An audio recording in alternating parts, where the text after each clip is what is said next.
मराठी लघुलेखन शब्द अधिष्ठान, ध्येयनिष्ठा, आघाडी, राजकारणाचा, बेरोजगार, प्रतिपादन, जाती व्यवस्था, अधिवेशन, प्रतिकात्मकतेचा, जिल्हाधिकारी, परस्पर विरोधी, क्रमप्राप्त,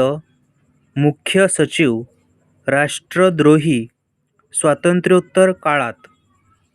शास्त्रज्ञ, सन्माननीय सभासद, परिपत्रक,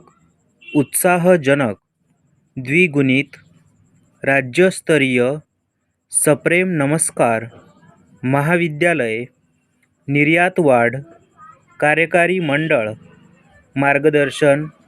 निराकरण, समाजकल्याण, संचालक मंडळाच्या लोकप्रियता.